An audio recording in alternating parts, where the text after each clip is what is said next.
Fortunately for Angel Reese, she's dead ass last. And I'm not kidding you in this list of players. And she looks really, really bad in comparison. And we're going to take a look at that. Do take offense on behalf of all baby giraffes that she would be compared to them. They would do better. No, Angel, no! You can't catch your own air ball! How many times do I gotta tell you?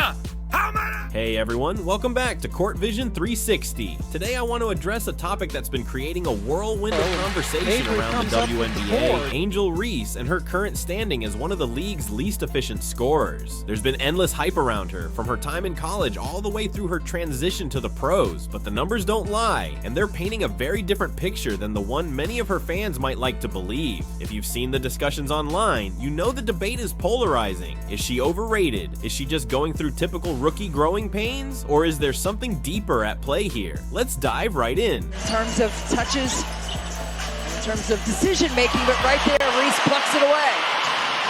Carter goes to Reese.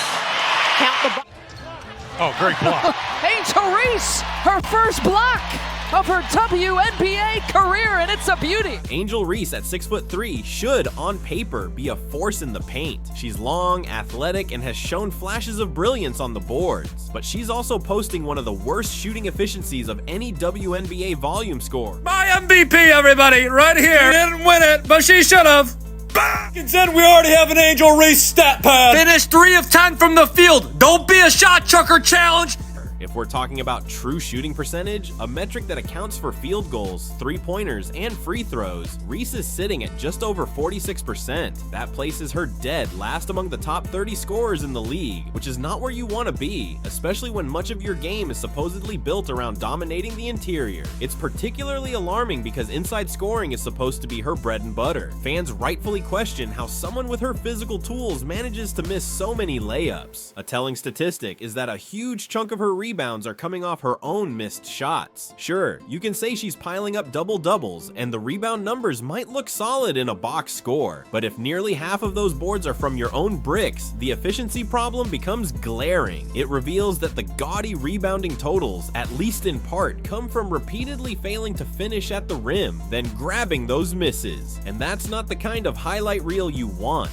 Another angle people bring up is that she's simply a rookie, adjusting to the speed and physicality of the WNBA. There's some truth to that. Rookies often struggle in their first year, but let's compare her to some of her rookie peers. Caitlin Clark, who's drawn a ton of attention for her scoring prowess, hovers around a 58% true shooting percentage. She's had to deal with more defensive pressure than almost any other rookie, yet she's still converting shots from three-point range, mid-range, and at the rim. It's not just Clark either. Clark, now a rookie with the Indiana Fever, ranked 6th amongst all shooters with a true shooting percentage of 58.3%.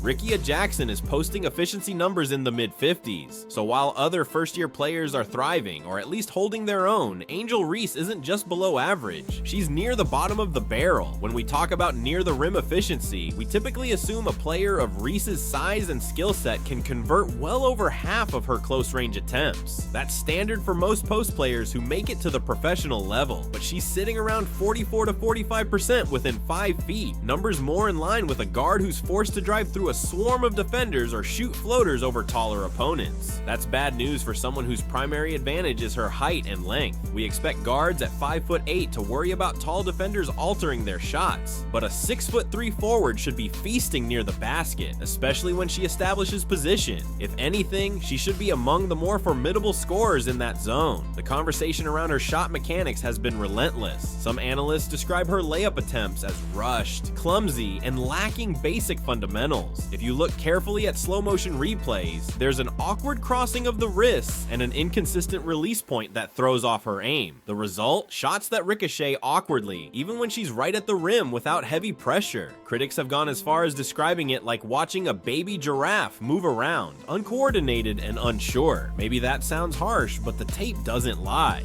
4.75 times in return? You really think Stat Stuffer wouldn't bring the turn that party rock on? Every day I'm shuffling.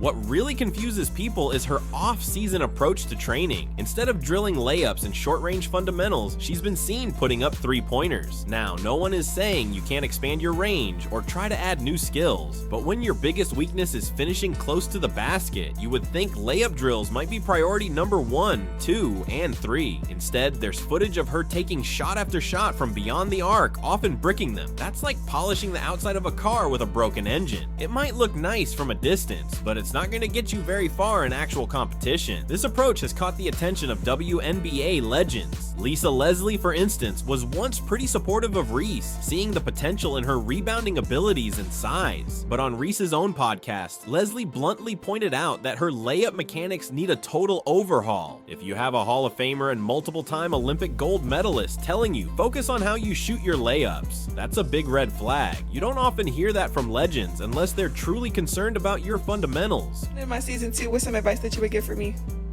Season 2, I can't wait to work with you some more.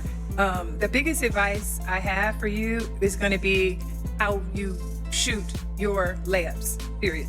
Like, we're gonna fix that. Yeah. That's fixable for you. Shaquille O'Neal also chimed in. He compared Reese to Anton Jameson, a good but not Hall of Fame level NBA player, basically suggesting that her shot form is going to be what it's going to be, and if she doesn't address the basics, she's not likely to reach superstar status. Jameson was known for his quirky style, but he still managed to rack up over 20,000 points in the NBA.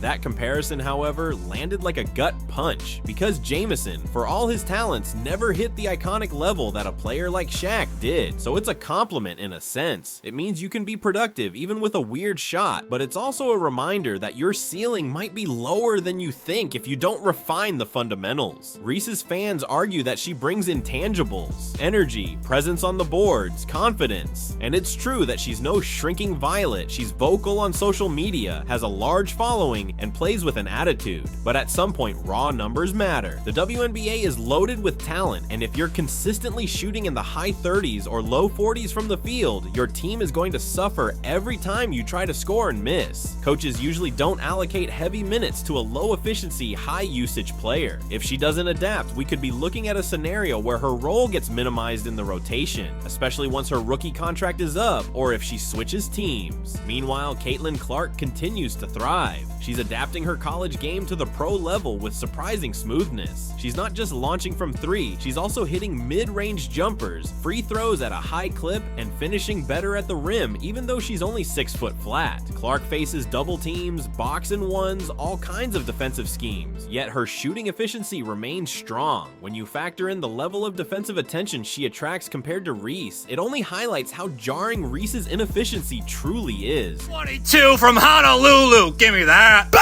For your first try, but when you say it with your chest. Say it proud. Say it loud. Like bah! It's not just Clark either. The WNBA has players like Angel Wilson, who's also around 6'4", yet has impeccable footwork and a soft touch around the rim. She converts at a rate in the mid to high 60s in the paint, which is what you'd expect from a dominant post presence. Even Brittany Griner, who's had her share of challenges outside of basketball, regularly finishes well above 60% at the rim. These comparisons underscore how behind Reese is in terms of fundamental post play. Some experts describe Angel's shot mechanics as a basketball fundamentals horror show. That's strong wording, but they're trying to emphasize just how off her technique is. There's a big difference between needing a slight tweak to your shooting elbow and needing a complete teardown of your release. The worry is that if you've made it to the WNBA with such fundamental flaws, it might be tough to rewire those mechanics, especially if you're either unwilling or not receiving the right coaching. All of this leads to a broader concern. Does Reese understand what her identity as a player should be? If you're 6'3" and built to bang down low, your primary focus should be finishing strong at the rim, developing a reliable hook shot, establishing strong footwork, and maybe extending out to the mid-range before you start jacking threes. Watching her repeatedly work on three-pointers suggests either she's not being guided correctly or she's stubbornly trying to become a player she isn't. It's admirable to want to expand your skill set, but not at the expense of ignoring core weaknesses that are glaringly evident to everyone else. Fans are torn. Some say, she's young, give her time. Others point to the success of other rookies and question why the same courtesy isn't extended to them. Still others insist that she's simply an overhyped product of social media. You see, Reese's brand was built in large part on her image, her swagger, her presence on social platforms. Things that do count in today's sports marketing landscape. But that can only carry you so far if you're not delivering on the court. The noise around being underpaid or deserving more recognition starts to fall flat when you're missing point-blank layups half the time. There's also the issue of usage rate. Coaches usually reduce the number of touches a player gets if they're not converting. So the question becomes, will the Chicago Sky continue to feed her in the offense if the production remains this inefficient? High usage, low efficiency players can cripple a team's momentum. Imagine a big chunk of your possessions ending in missed layups, no matter how many rebounds you secure afterward. You're sacrificing too many opportunities, and in a league as competitive as the WNBA, that's not sustainable. Adding to the conversation is the phenomenon that female players who dominate in college sometimes struggle to translate their game to the WNBA. It's a different environment with older, more experienced veterans who understand how to exploit even minor weaknesses. And if Angel Reese's footwork and fundamentals are lacking, opponents will pounce on that, forcing her to take awkward shots she's not comfortable with. The result is a cycle of frustration, missed opportunities, and a drop in confidence. On that note, confidence is a tricky thing. Reese doesn't appear short on it when you read her social media posts or watch how she celebrates after a big board or an and one bucket. But real confidence also means acknowledging where you need to improve. It's one thing to project swagger, it's another to do the less glamorous work behind the scenes. Repetitive drills, fundamental breakdowns, analyzing film of your mistakes, and then focusing relentlessly on the necessary corrections. We haven't seen much evidence of that process in her public workouts. Instead, it's mostly highlight reels of her taking outside shots that seldom fall. And that's where legends like Lisa Leslie and Shaquille O'Neal come in. They've publicly said, focus on your strengths, fix your weaknesses. It might sting to hear that from people you admire, but their critiques come from a place of knowing exactly what it takes to dominate in the paint. Leslie revolutionized the women's game with her size and skill, and Shaq is one of the greatest post players of all time. They're effectively telling Reese, you have the body, but you're not using it correctly. If you can't listen to that kind of advice, you're heading down a precarious road. Meanwhile, Caitlin Clark is becoming the darling of the WNBA, overshadowing Reese's hype. Clark's shot making, passing, and overall basketball IQ have fans and analysts buzzing. Her 58% true shooting percentage dwarfs Reese's 46%. She's even finishing well above 50% on two-point attempts while facing more complicated defensive sets. And that's as a rookie whose team, the Indiana Fever, needed her to be a major offensive engine from day one. So the question remains, can Angel Reese turn it around? Absolutely, if she's willing to humble herself, focus on fundamentals, and accept guidance from skilled coaches. She's still young. There's time. The WNBA season is a grind, and there's the entire off season to refine her approach. But if she continues the current path, shooting awkward three-pointers while ignoring the elephant in the room, fans, coaches, and teammates may lose patience. The league is small. Rosters don't have the same wiggle room as in the NBA. If a player isn't delivering, they don't stick around long. What I hope to see is a renewed commitment from Reese to master the basics. Show us workouts that prioritize footwork and layups. Nail down a soft touch around the rim, maybe develop a consistent mid-range jumper, then gradually step out beyond the arc once you've locked down those closer shots. That's how most successful post players adapt and evolve. You can't skip steps.